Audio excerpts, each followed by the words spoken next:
Good Samaritans under pressure. I've been here 4 years and it's only been, say, the last couple of months that this has happened, and it is getting worse and our numbers are rising each evening.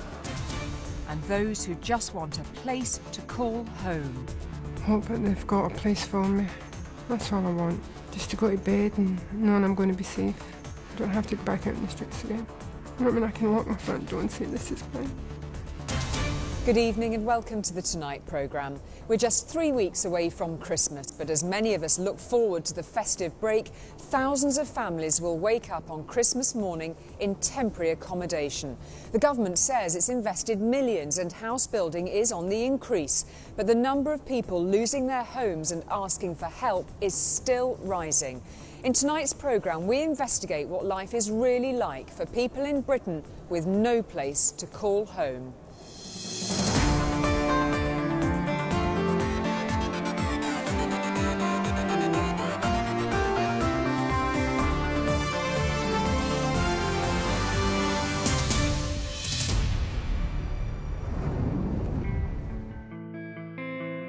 Many people are maybe 1 or 2 paychecks away from losing their own home. Good morning, everybody. They've used up their savings, they've borrowed from friends and family, and if they were to lose their job or to have an accident or something serious was to happen, they just don't have the resources or savings to be able to cover their rent or mortgage. There's a lot of people teetering on a knife edge right now. Helen is 58. She sleeps in a night shelter in Salford with 29 other people. I had a good life. Yeah, I was happy. You know, I could look myself in the mirror and say, good on you, Helen. You're doing it. You've got a life, you're happy. And then I broke my hip. And then it all went downhill. Very far. Early morning in Salford. The Narrowgate night shelter. This is the place Helen now has to call home. Morning, guys. It's run by a charity providing emergency accommodation for people who have nowhere else to sleep. The dorm room has 30 beds, 6 for women and 24 for men. Helen's been here for 6 weeks. Nobody cares about homeless people. They're all right. They've got their houses, I says. They're happy. Because I did the same when I was working. When I was working, I ignored people begging, yeah, okay then, yeah, so what, you're homeless. We all do it. We all take things for granted. Helen and the other guests here are woken at 6 a.m. They have breakfast and a hot drink, and an hour later they're back out onto the streets. We're out at 7 in the morning. So we're out 7 to half 7 at night. So it's long days when you're walking about and you've nowhere to go. You know what I mean? And it's cold outside. Helen was living with her partner Tony in Portugal, where he had a job. But in October, they decided to come back to the UK after 2.5 years. The money side, it wasn't enough for us because I see we were struggling month to month. We were getting by, but we were struggling, you know. And I says to Tony, how do you feel about going back? I went, okay then, let's go back. They intended to claim benefits while they looked for work, but that wasn't to be. One of the changes that has happened is that British residents coming back may not be eligible for help as soon as they come back, and that can be very challenging for them. Mm-hmm. Like Nigel, she filled out a homelessness application, but the council said she wasn't classed as a priority. I says, look, can you not just give me a house and I'll make it up, I'll pay it all back. You know what I mean? I was actually begging to the house and I was actually begging to them. I says, but I'm a British citizen, doesn't matter. I felt like scum.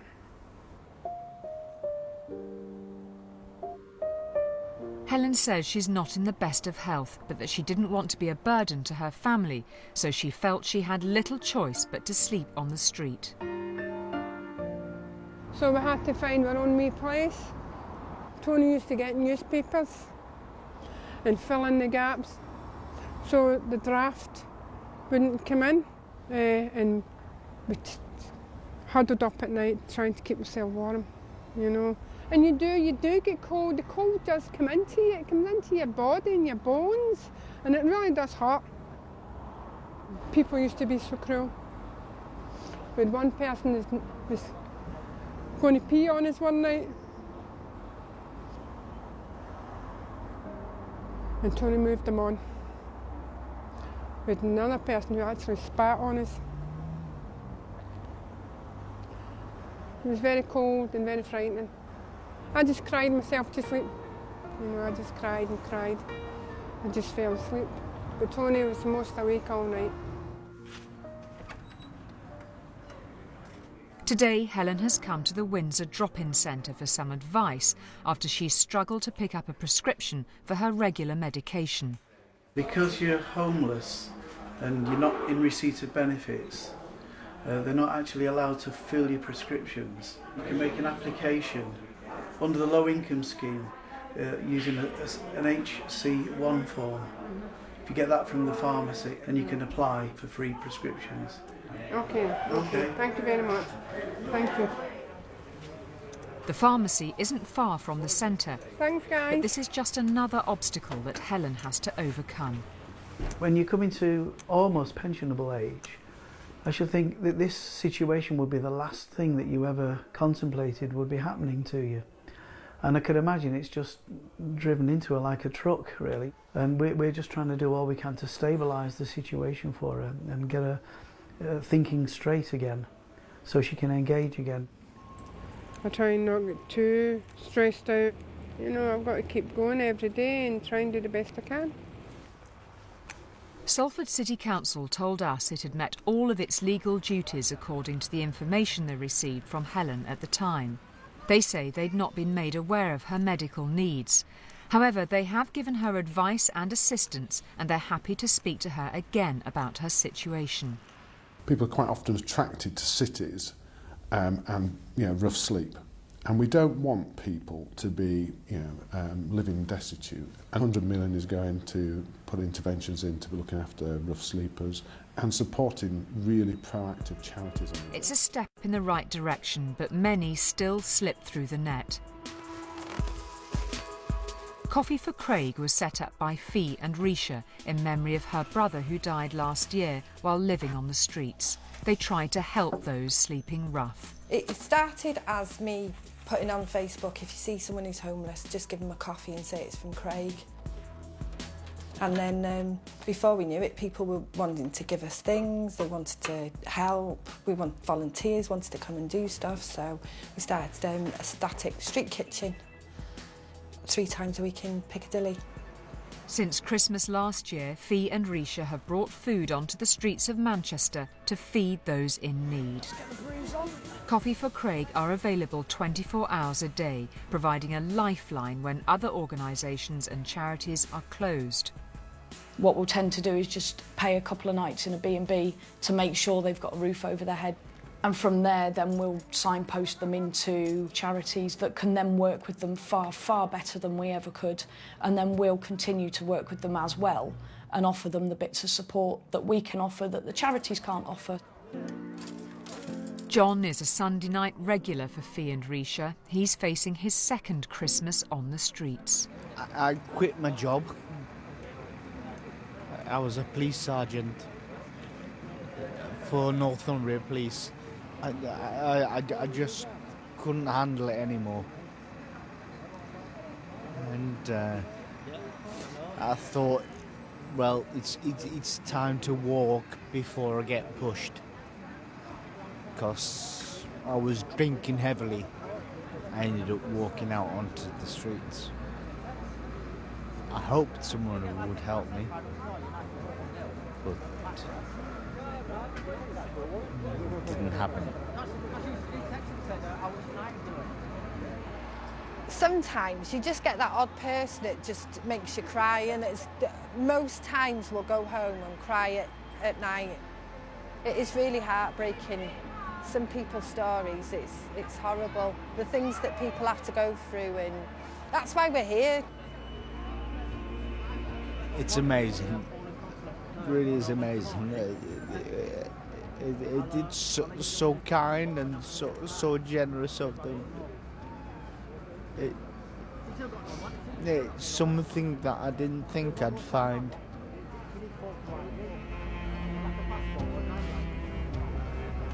These are the hidden homeless. You know, these are the people that we're coming across that are not part of the statistics. you know, we're out there, we're doing what we can, and we're just trying to help the system that's already existing by doing our bit, by stopping these people from having to sleep on the pavement tonight.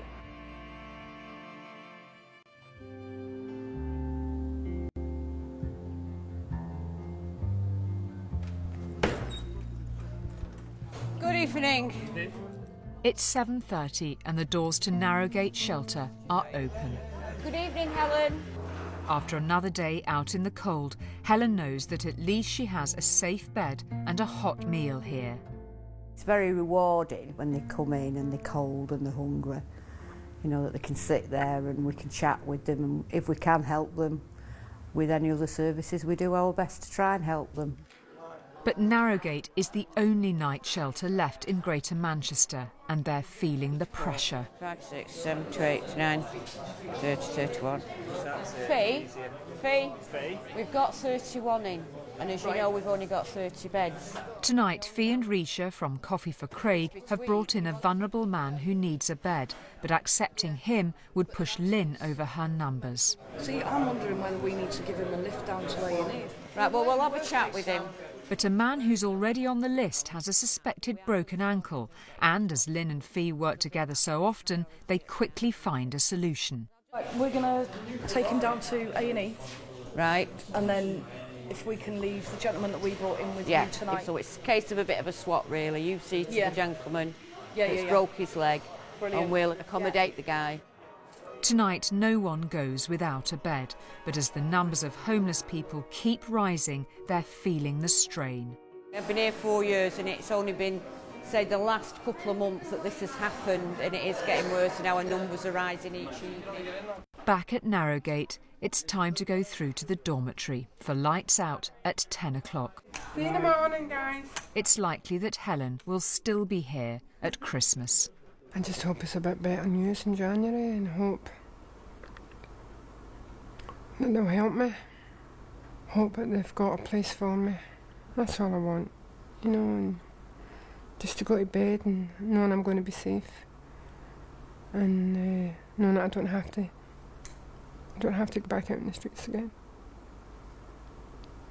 You know what I mean? I can lock my front door and say, this is mine.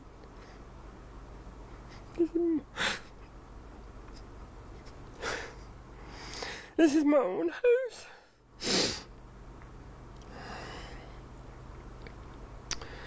And feel safe. That's all I want.